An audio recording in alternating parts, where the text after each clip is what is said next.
I have 55 minutes, I think, to tell you what we've been doing for the last 15 years. It's encompassed over 30 million words of information. We put together close to 2,500 computer programs and different bits of information that all lead towards one final, oh, this is fun, do that again. What we're working towards primarily is to prepare people for the 21st century. And you've probably heard a lot about that, and all the different advertisements, people are talking about the pollution and the radiation and the toxicity and things of that nature. And years ago, 15 years ago, I myself was highly allergic to the environment. I was very sensitive to it. And I went out to look for a machine that could tell me about my allergies, why I had them, where they came from, and all that. And I had already assumed, since I was a Trekkie, I used to like to watch Star Trek all the time, and I figured that if Dr. McCoy had a little tricorder, he could put it up and down a person's body and it could tell what was going on. I figured they had already invented something like that. And I had done pre-med work at the University of Delaware and took physics and chemistry, but in my mind I had left it all up to the high-tech sorts, the people that were the cutting edge of the world. I thought it was programmed into me. For 400 years our ancestors have been programmed to know that behind us all are the fantastic geniuses who work night and day to give us the miraculous technology that will save us all in the end. And when I went to look for it, it wasn't there. I looked and I looked and I asked and I asked, and what I found out was that the highest state of technical genius was erythromycin and Keflex and antibiotics and things of this nature. So basically, about 15 years ago, we started the quest to find the ultimate machine that could help us detect where all of our allergies were coming from. And when I found that I couldn't have it, I decided to build it. I decided to find out a way that we could mirror or create. I figured we had enough technology. Why couldn't we develop a tricorder? Just like, how many people have watched Star Trek? Have you ever watched that show? And Dr. McCoy, and when someone's sick, they just put the tricorder on you, and it says, well, they give you a temperature readout, and if you have a cold or whatever. In fact, on television, they have a commercial where a man walks up to a machine, and a ray comes over him, and it says, good morning, Mr. Jones, diagnosis, head cold. What you need is contact. I love that one. That blows me away. Guy takes contact and dies, It's like, contact. This fantastically sophisticated machine recommends contact. But, so, the biggest problem I had was that when I ventured into the study, I found out that chemistry was no place to go because it was a very dead kind of, the science wasn't alive, it was very staid. I was in chemistry, and I studied chemistry. I might give the same speech that my first chemistry teacher gave me in college, and he said, by mid-semester, 3/4 of you won't be here. And I thought about that, and it started demoralizing me, And on my first quiz, I got a 14. I was so sure I was going to be one of them, But I don't want to say that to you. I don't want to say that by the end of the century, 3/4 of you won't be here. But I realized one thing, that in my studies of radiation and toxicity and pollution, that the energies of the environment are picking up at such a rapid pace that individuals are hard-pressed to survive against the onslaught of all these toxins and poisons, and that the immune system itself, on the whole, planetary-wise, is taking a beating. So I had to do some research, and in the research that was done in the early parts, the early days, and I talked to a lot of people about this schism that happened years ago. How many people have heard of alchemy? Alchemy, right? Yeah, sure. We're all into that. Guys with the cones on their head, right? They call them cone heads or something, right? But no, these guys they were the forerunners of our medical technology. Now, only because all of the information that had been developed previous to that, the Greeks and the Romans, was lost in the fire, the burning of the library in Alexandria in 325 AD. What happened is the people, the common ordinary people, went into an uprising because they weren't informed. The intelligentsia figured that the common people, were too stupid to know these things, and they should be taken away and hidden and protected from them, until ultimately the people ganged up on them and burned it all. We had a period in our history called the Dark Ages. And in this Dark Ages, very few people knew about chemistry and physics and electricity and whatnot. But back around 400 years ago, what had happened was that a great schism occurred between the factions of alchemy. One faction of alchemy was that faction that was into physical alchemy, like chemistry, minerals, crystals, and things of that nature. The other faction was in the more spiritual side of alchemy. On the left side, the chemical side, they became very organized. Very, very organized. The right side, the spiritual side, became kind of discombobulated. They didn't really have any flag to rally around. The chemical side of alchemy wound up developing a chart, a very specific chart, that was a standby for all of the physical chemists and the people who were to be medical doctors and whatnot in the future. And our whole industrial revolution was based on this chart. And this chart was called the periodic table of elements. Have you ever heard of that? When you go in a junior year in high school, you go in and you see the flag, the old flag of the alchemists in all its glory. It's the periodic table of elements. And what the periodic table suggests was that there is law and order to the physical universe. So what happens, I realized something. The spiritual side of alchemy didn't have a standard, didn't have its own periodic table. So I spent 2.5 years writing one up. In this book called the Prometheon, the reason why it's called Prometheon is because Prometheus was the god who stole fire from heaven and gave it to common man. Of course, the bigger, tougher gods like Zeus, the bully, they took this guy and they chained him into this mountain range called the Caucasus, and every day a eagle came and ate his liver out. And every night it grew back until Hercules came and rescued it. It's a really interesting story. But the reason why I call it Prometheus and Prometheon, the ion coming from the new age of fire. Prometheus gave old fire to mankind. This book was to give new fire to mankind, the electronic fire. Okay, it was a way of systematizing spiritual energies into its own alchemic periodic table, which it never had before. Oops, crashed.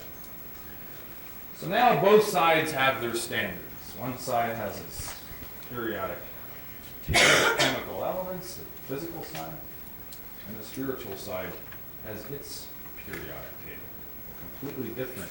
One that's molded to the energies of spiritualism and mental thought. And this is where the same schism continues. It continues because biological geneticists are trying to change the genes of mankind with chemistry, chemicals. How do you think they do that? Well, somebody gets cancer. They figure, well, it's sort of like a war. You know what I mean? If a cancer cell's in the body, it's warring on the body. That makes a whole lot of sense. So what do we got to do? We got to send some chemotherapy down there to war on the cancer, right? To create a war, to start a war. You want trouble, buddy? We're going to give it to you.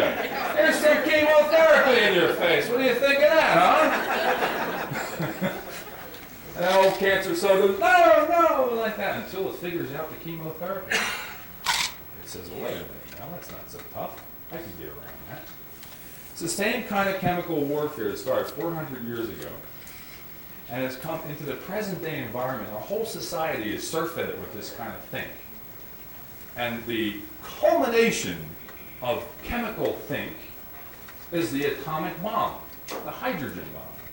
Our whole planet is filled with the ultimate chemical, isn't it? Isn't that the ultimate chemical, the ultimate You know, an antibiotic, anti meaning against, biotic life, another war machine, another war chemical, is against little life. H-bomb, maybe a 500 megaton device, is against big life. It's the same thing, though, on different scales. On the other hand, you have a system that's very important to human beings that will probably save mankind. Because I don't see hydrogen bombs saving mankind. Oh yeah, they say, well, we'll put them in nuclear reactors. We'll put these monstrous dragons, these tremendous titans in these little bottles and we'll make them do work for us. Until one of them explodes and lets one of these demons out on us, right? Like Chernobyl. So, anyway, what is the spiritual side doing about it? What can it do about it? There's a thing called immunity that very few of you have. I would think that if your life was the size of Denver, you have one pinhole of information about it. One tiny pinhole of information about immunity has been granted to you. Because immunity would absolutely destroy the chemical industry and the pharmaceutical industry in this country. The word immunity means I am not munitions, war. No war. It's the opposite of the entire thought process of the chemical industry. Chemistry. Sure, what was the first really exciting chemical that was made? Firecrackers. You know, wow, watch this. You put these things together and you light them and you blow a city up. You know, it's really great. You can't do that to a human body, though, and have it survive. You lay waste to it. Okay? For a human body to survive in the environment, it has to stop making war or having other entities make war on it. If you're highly allergic, let's say, to microwaves, then microwaves are warring with you. And you have to have an immunity to them to stop them from fighting with you. You have to be immune. Now, a lot of people don't know whether they're allergic to microwaves or not. They don't know what kind of reaction do you have. Well, the funny thing is, because of the way your genes are set up, you may translate an allergic reaction many different ways. Some people get a headache, some people get depressed, some people get suicidal, some people get homicidal. You just don't know. You just don't know. A lot of people are allergic to air pollution. A lot of people are allergic to radiation. But how do they know? Back from where I'm from, they have radon gas. It just comes up naturally from the earth. And the people just drop over like flies, you know. They take them away. They've been taking Excedrin like hell. I mean, they had a raging headache, you know, and they're popping that Excedrin. They're doing what they're supposed to be doing. And nothing seems to work. The point is, you can, if you live a good life and try real hard and eat all the right foods and everything, you can still get sick. If your body isn't immune to certain chemicals and certain radiation, certain attitudes. How many people have had an allergic reaction to somebody being angry? Ever get that feeling? Oh, it burns like, you know, and your hair stands up. Most of you people have had a terrible, I know this already, I'm not a psychic, I don't profess to be a psychic, but I know every one of you sitting here with a terrible allergic reaction to the loss of a loved one. Each one of you have lost somebody and have had a terrible allergic reaction to it. And not only did you have an allergic reaction to it at the time it happened, but you also had an allergic reaction to every mention of it afterwards. Every replay of it afterwards. There's some people, like there's a guy in the audience maybe who lost a girl named Betsy. All you got to do is say, hey, Betsy, and he goes into a fit. Maybe if somebody was calling their car Betsy, he would get an allergic reaction. Just the sound of the words get to him. You have to take care of that immune system. That's the only thing that's between you and the poisons in the environment. How many times have you seen somebody just keep rolling along? Everybody's getting sick, they're dropping over, and that guy's just rolling along. Hey, what's he got? What's he got going for him? He's got a whale of an immune system. Somehow his genes have programmed in a fantastic immune system. That's what you want. Stop playing around. No more games, okay? You get down to it right now, you start fixing that immune system up. There might be 500 things that you're allergic to right now. And the more you play around, and the more you wait, and the more time that goes by, the more you're losing your chance. Now, that's some big words, and we had to back that up. And what we did is we created a device that could track the allergy patterns down. We use an infrared device. I hope this thing works real well because I want to show you this little, I have a little slideshow here, okay, where it's an overlay or however you want to call it, whatever it is. Because this is very important. Switch in the front. All right, I'm going to go to my little lecture here. If I'm in your way, you tell me because I don't want to get in your way. I'm in the way, okay. Can somebody have an extra chair? Maybe if I sit down, I'd get out of your way. Because I think time is running out for me, right? I only, what I have, 3 minutes left? I'm used to doing 3-day lectures. All right, now, this is, I want to read to you because the people in the back probably can't see it, what it says there. Aha! Ah! Oh boy, now we're getting somewhere. I don't want this machine there. All right. This is all about patterns. The reason why I want to talk to you about this equipment that we have, because the important thing is that the equipment is based on observing patterns. And it says the world is made up of patterns. A pattern is a design or a blueprint, a plan, or a regular format which repeats. The pattern of a rug, a drape, a lampshade. What the computer is designed to do is to pick up specific patterns and has already programmed into it very important patterns that involve specific allergy states. Now, every body has its own patterns, such as eyes, nose, mouth, arms, hands, torso. It gets better, don't worry. This is for the novice. We'll get to the good stuff. This is different kinds of patterns of motion. But this is a very important point. You got to understand that there are patterns of energy, and energy itself is emotion. It is invisible to the naked eye. 1% of energy is visible, and 99% is invisible.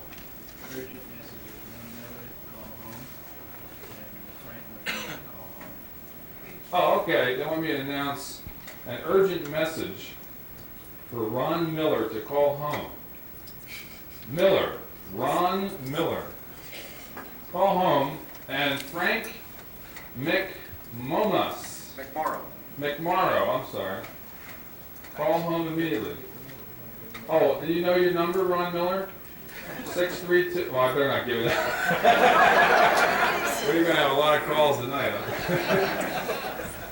All right, Ron. Somebody had an allergic reaction and needs to call him. Okay. All right, the very important part of this whole thing that you have to understand immediately when you go into this process is that you're dealing with a lot of invisible energies and you don't know how they're getting you.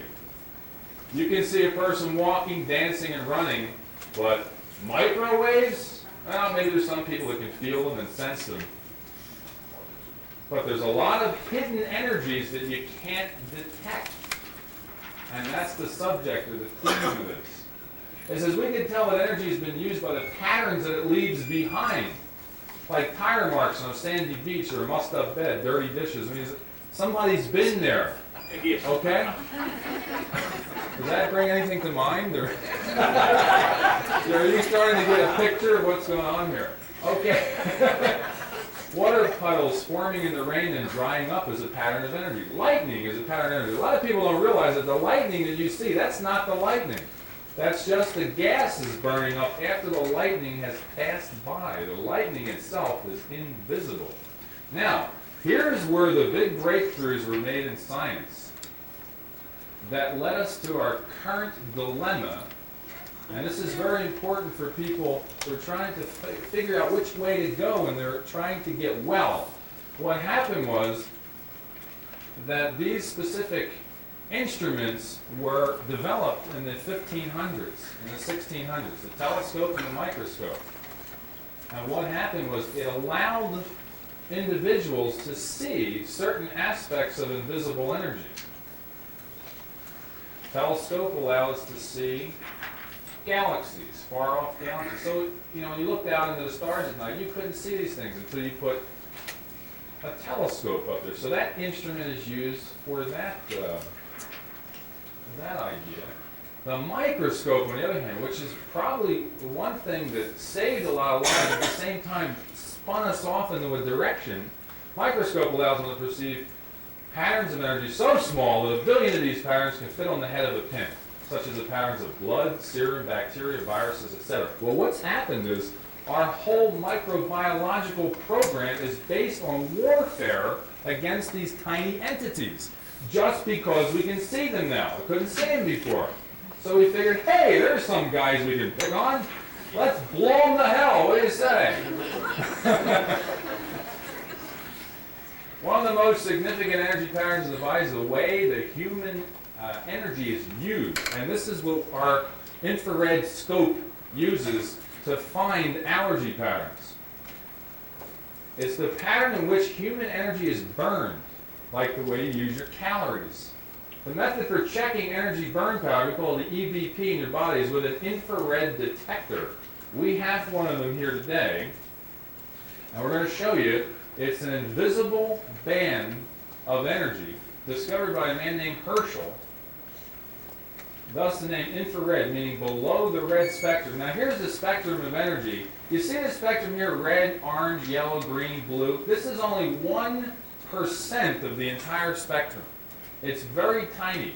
The infrared band makes up a much bigger percentage. You'll see as you go this way, and this is invisible now. Infrared, microwave, radio, electric waves, they're all invisible. But they're there and they can harm you. Electrical waves can harm you. High tension wires can cause incredible disease states. Homeopathic people who developed a system of testing human bodies 200 years ago realized that current could create specific disease states. And it's listed in their materia medica. Ultraviolet light, x-rays, you go to the doctor, get the x-rays, invisible energy that could cause, you can have an allergic reaction to and not know it. Gamma rays, cosmic rays, the light coming from the sun and other stars. Okay, we're moving right along. Do we hit the 55-minute part yet? Are we going overtime? Okay.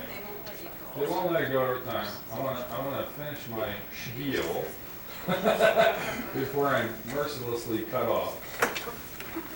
25 more minutes, folks, and counting. Don't worry, it's almost over. Calories burning off in your body create the same pattern. In history, infrared has been used for night vision. This is really great because they made these night scopes during World War II, and these guys would look through the scope at night and see this guy. Not only would they see the guy, but they'd also see his heart and his organs and everything, and they'd say, hey, this guy's got heart disease. That's too bad, I gotta blow him away. So they found out that this thing could be used for other uses. It's been used for 50 years in the military as a device to detect the unseen enemy by the glow of energy burning off the human body.